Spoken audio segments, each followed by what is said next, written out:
worked in that office before you. I'm finishing up my last week now, as a matter of fact, so I know it can be a bit overwhelming, but I'm here to tell you there's nothing to worry about. You'll be fine.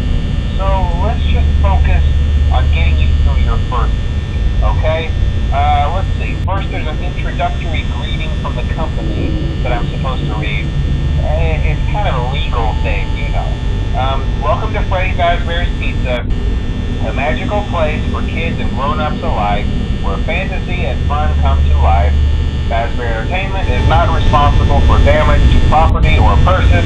Upon discovering that damage or death has occurred, a missing person report will be filed within 90 days or as soon as property and premises have been thoroughly cleaned and bleached and the carpets have been replaced. Blah, blah, blah.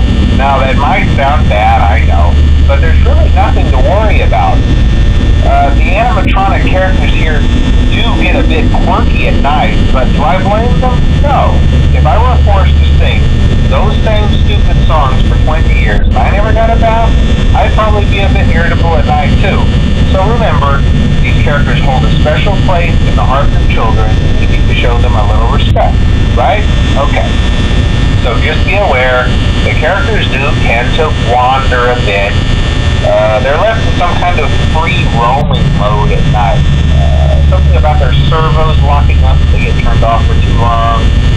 They used to be allowed to walk around during the day too, but then there was the bite of 87. Yeah. It's amazing that the human body can live without the frontal lobe, you know?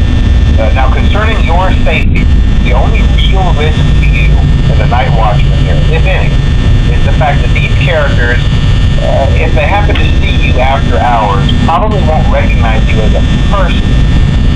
They'll most likely see you as a metal endoskeleton without a costume on. Now, since that's against the rules here at Freddy Fazbear's Pizza, they'll probably try to forcefully stuff you inside a Freddy Fazbear suit. Now, that wouldn't be so bad if the suits themselves weren't filled with cross beams, wires, and animatronic devices, especially around the facial area.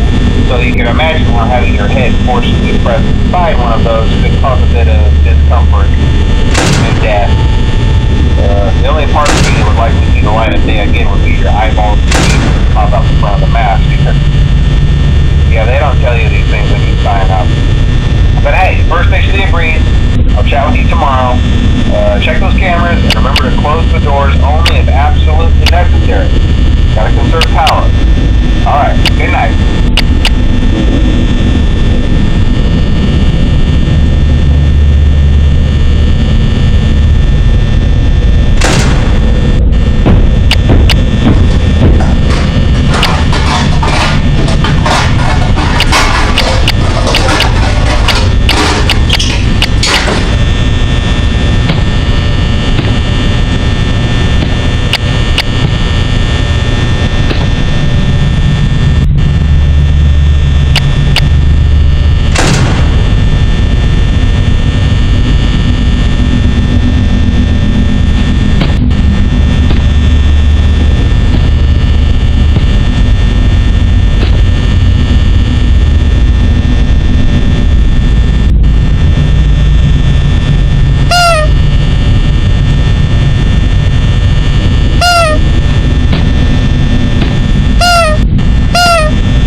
Also, check on the curtain in Pirate Cove from time to time. The character in there seems unique in that he becomes more active if the cameras remain off for long periods of time. I guess he doesn't like being watched. So I don't know. Anyway, I'm sure you have everything under control. Talk to you soon.